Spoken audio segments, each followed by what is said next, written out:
ગુજરાતમાં અદાણીની વીજ લાઇનોના કામ માટે ખેડૂતોને આતંકવાદી સમજીને પોલીસે કેવો હેરાન કર્યો હતો તેના દ્રશ્યો હજી આપણે થોડા દિવસ જ અગાઉ જોયા હતા અને ફરીથી એવા જ દ્રશ્યો એ જગ્યાએ જોવા મળ્યા હતા।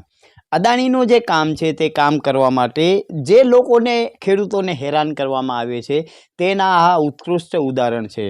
જો કે આ ઉદાહરણ તો માત્ર આપણે કચ્છ જિલ્લાના એક વાંઢિયા ગામ નજીક જોયા છે, પરંતુ ગુજરાત આખાની સ્થિતિ આવી જ આપણે સમયાંતરે જોઈ છે। કિસાન સંઘો દ્વારા આવેદનપત્ર આપ્યા બાદ પણ જો તે જગ્યાએ પોલીસ દાદાગીરી કરતી હોય તો તમે વિચારી શકો કે આ દેશના નાગરિકોની હાલત કેવી થશે।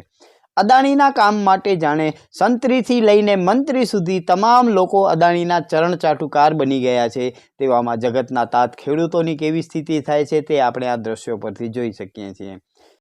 ખેડૂતોને વળતર ન મળવાની રાવની સુનાવણી કચ્છના કલેક્ટર પણ કરી શકતા નથી। ખેડૂતોએ પોતાની માલિકીની જમીનમાં ગેરકાયદેસર કામ કરતી કંપનીઓનો કામ બંધ કરાવવા માટે પોલીસને કહે છે, પરંતુ ઉલટો ચોર કોતવાલને દંડે તેવી સ્થિતિ થઈ છે અને જે જમીનના માલિક ખેડૂતો છે તે ખેડૂતો ઉપર જ અત્યાચાર કરવામાં આવે છે।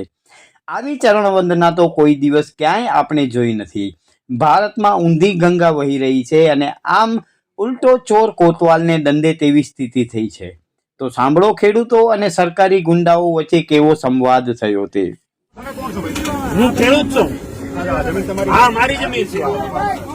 પેલા તમે મને પ્રૂફ આપો સાહેબ, તમે મારા ખેતરમાં ઉભા છો, હું તમારા ખેતરે નથી ઉભો।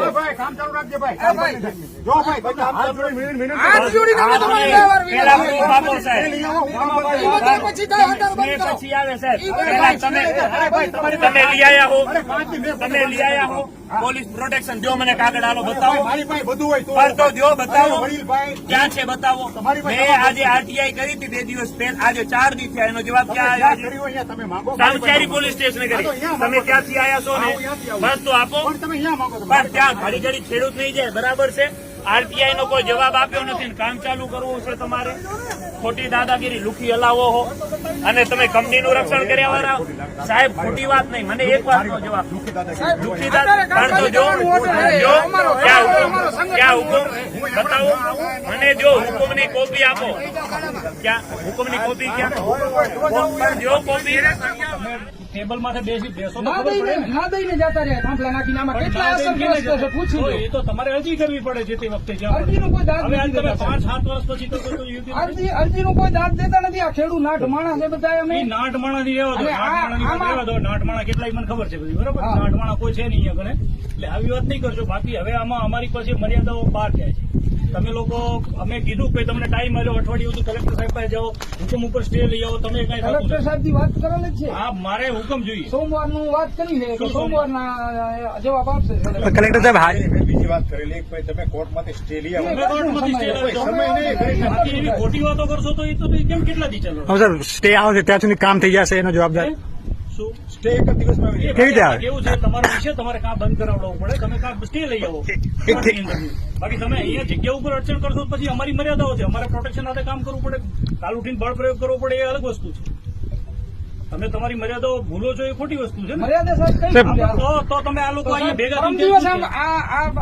આપણે અસરગ્રસ્ત થઈ રહ્યા ભગુભાઈ, 3 દિવસ એવી રીતે ધીંગા તોડીને રેડી કરવી, એ શું મર્યાદા? એ તો અમારી મર્યાદા નથી, અમારું પોલીસ પ્રોટેક્શન આપેલ છે, બરાબર? એવી રીતે ઉલગટાડીઓ ખવડાવી ના લઈ જવાય, એવી રીતે કોઈ તંત્ર ને કે કોઈ સાહેબ ને એવો ઓર્ડર નથી જાતો। ખાડા મળી જતો શું પોલીસ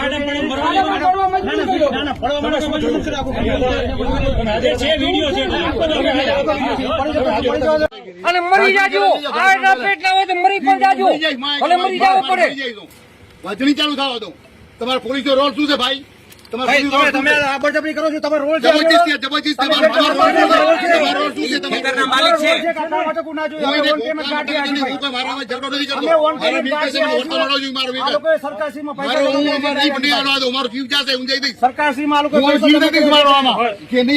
તમે કાયદેસર રીતે જઈ આવો, હુકમ લઈ આવો।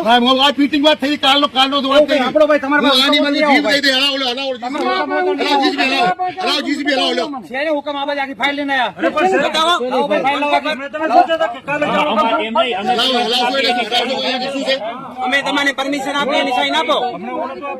અરે ત્યારે જ વાત થઈ કે અમે આજનું કામ બરાબર કાલે ગામની મીટિંગ થાય પછી કામ ચાલુ કરવાનું. તમને 10 લાખ રૂપિયા આપવા તૈયાર છે. આ લોકો કહે છે કે 10 લાખ રૂપિયા તમારા મંજૂર થયા છે. 10 લાખ મંજૂર થઈ છે, પણ 10 રૂપિયા